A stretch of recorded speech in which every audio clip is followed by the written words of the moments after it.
NFL player Aaron Hernandez had everything. He was living the life, he was famous, and he was influential in the field of sports. But from the thrilling highs of NFL stardom, how did he get down to the chilling lows of a prison cell? A once celebrated athlete, he went into a downward spiral into a life of crime and tragedy.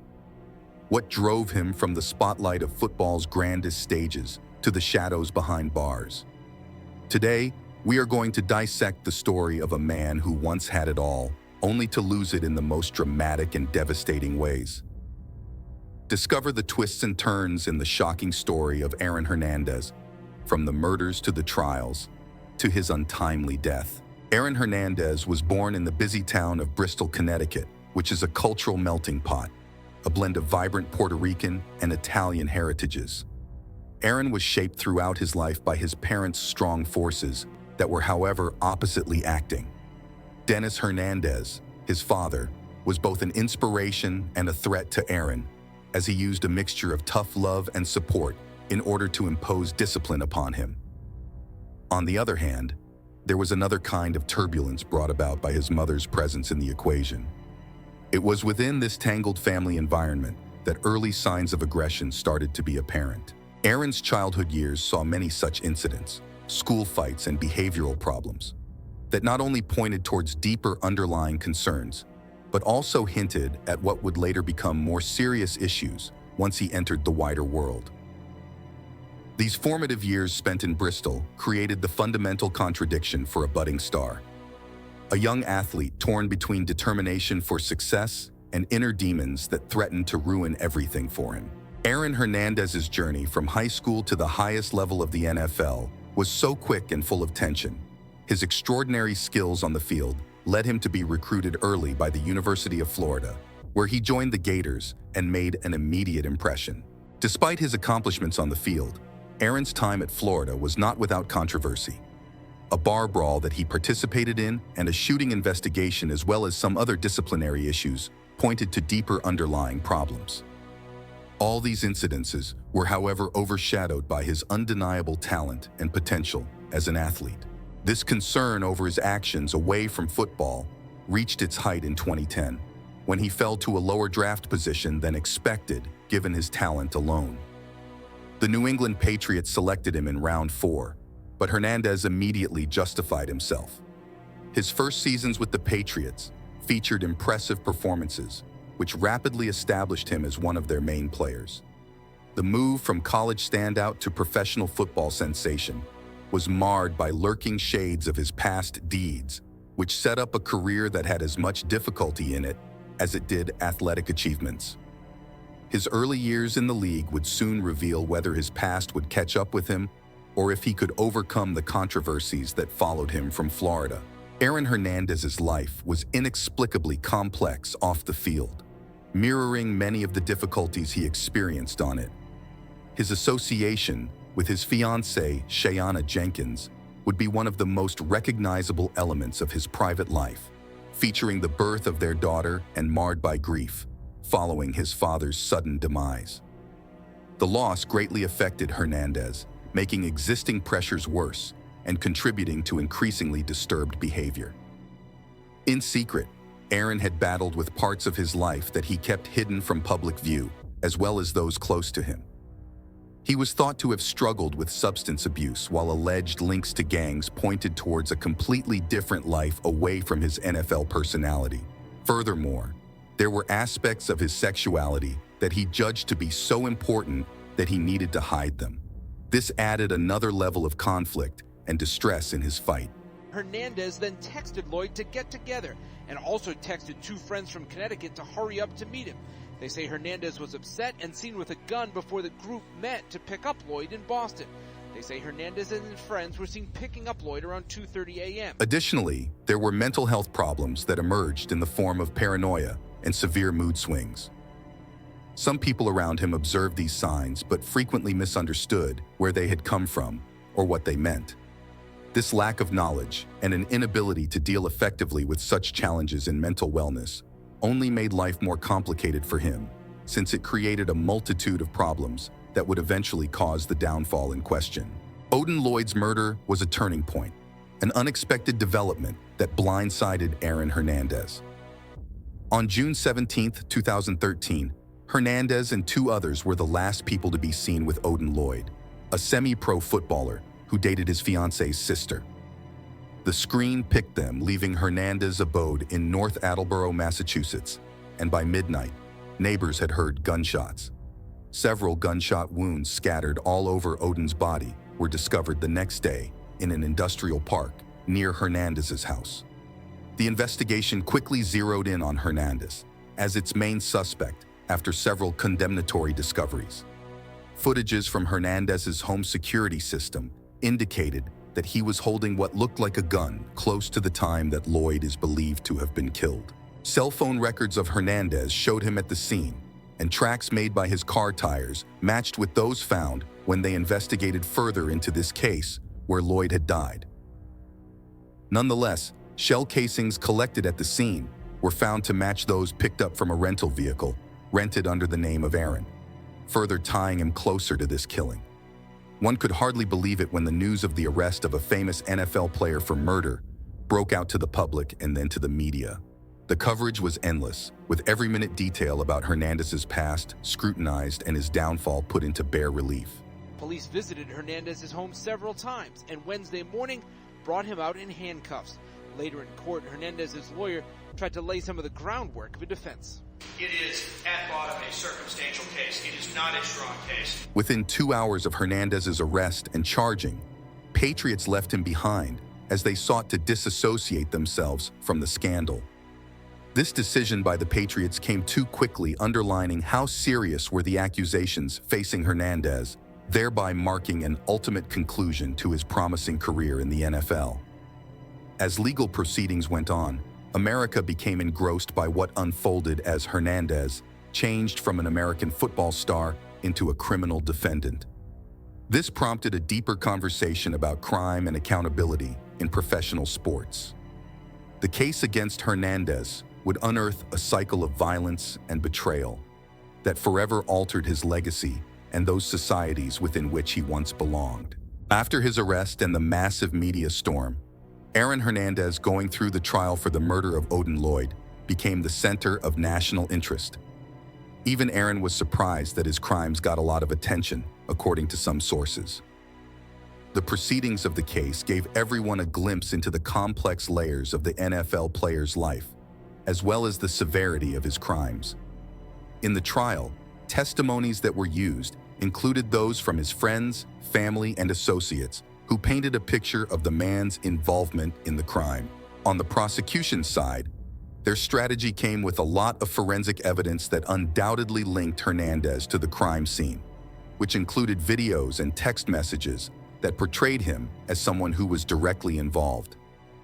The defense tried to discredit this evidence, insisting that the investigation was turning out to be biased because he was a celebrity.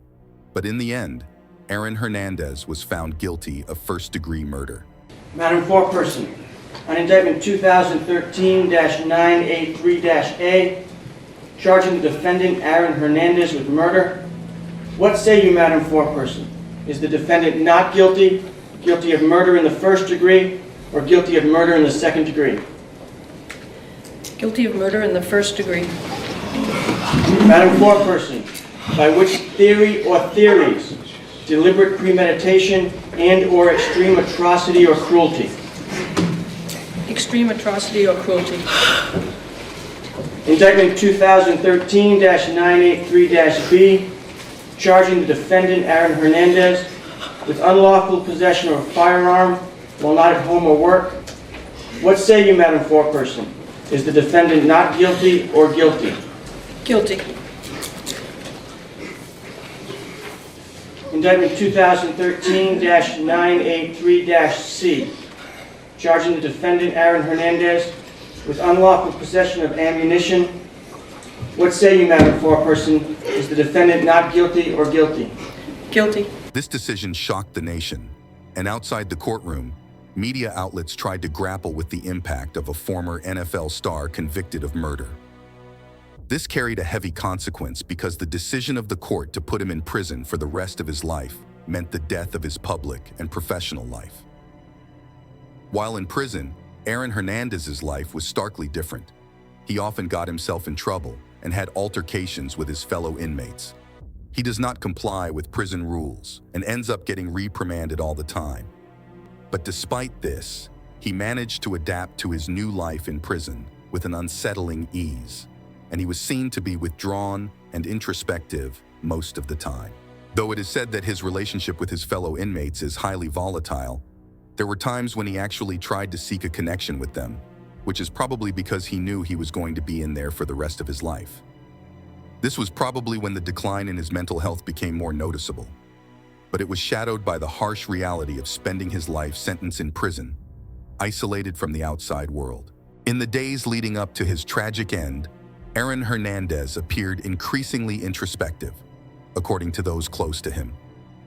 In his calls during the last 36 hours of his life, he sounded optimistic and upbeat when he talked to his family and friends, even talking about his future plans. A lot of people who know him thought that this was because he was acquitted of the murder of the two men from Boston in 2012. I'm good, I'm great, man. One step closer. Word, you know that, man. It's only gonna get better and better. Everything gonna work out perfect, man. I just got faith, man. That's all you got, And now, what's crazy, fam?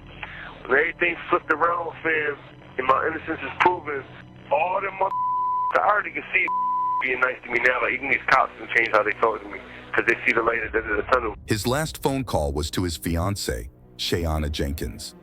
In the conversation, which was heavily redacted, he expresses his love for Jenkins and their daughter, and how much he misses them. I love you and I miss you. What you been up to? Are you coming up on Thursday and Saturday? I love you. I love you. Hours after this call, on April 19, 2017, Hernandez was found deceased in his cell at the Souza Baranovsky Correctional Center. He had hanged himself using a bedsheet.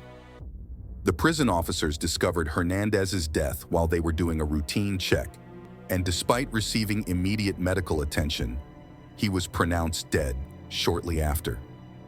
The Massachusetts state authorities ruled it a suicide, leading to a variety of reactions ranging from shock to profound sadness. After his passing, an examination of Hernandez's brain showed signs of advanced chronic traumatic encephalopathy, or CTE, a condition associated with repeated head injuries. This diagnosis shed light on his reported changes in behavior and cognitive decline, such as memory loss, paranoia, and impulsiveness. This discovery sparked important conversations in the sports and medical fields about the effects of contact sports. The death of Aaron Hernandez, a tragic story, has had severe impacts on the NFL's dealing with player behavior and mental health issues. His suicide, combined with his detection of severe CTE, has led to increased questioning over how it manages safety protocols and supports players' psychological well-being. As a result, the National Football League, NFL, has sought to amend its concussion protocols and put more resources into research on brain injuries in order to prevent other players from suffering similar fates. In addition to the world of sports, Hernandez's narrative has ignited societal debates about athlete behavior and the criminal justice system at large. Consequently, athletes are perceived differently as well as treated under legal contexts. They underscore how he lived his life and what subsequently happened by showing how athletes are being treated when they commit crimes in comparison with others who commit similar crimes. This therefore brings out elements of privilege, accountability, or the lack of it, as well as fame and physical trauma consequences. Also, Hernandez's demise has fueled an ongoing dialogue around mental health, particularly related to impulsivity, aggression, and the long-term effects that result from contact sports. This approach acknowledges complexities surrounding sports figures while unmasking hidden challenges that might be encountered by these persons, thereby emphasizing the need for open discussion about mental health concerns without trivializing them. The life of Aaron Hernandez exposes the deep intertwining of fame, mental health, and responsibility. His transition from football stardom to convicted felon is a stark example of how quickly success can crumble when underlying issues are ignored. Hernandez's life emphasizes the crucial importance of prioritizing mental health, particularly in high-stress settings such as professional athletics, where pressures are both physical and mental. It also calls for a reassessment of how society, the media, and the justice system approach individuals who navigate the crossroads of fame and criminality. In the end, his unfortunate end serves as a reminder of the need for improved support systems and open conversations about the difficulties and duties of public figures. This is essential to ensure that any warning signs are not ignored, but are instead dealt with appropriately and taken seriously. What are your thoughts on Aaron Hernandez's crimes and his eventual death? Do you think his CTE may have influenced his actions? Let us know in the comments below, and don't forget to like this video and subscribe to our channel for more videos like this. Thank you for watching.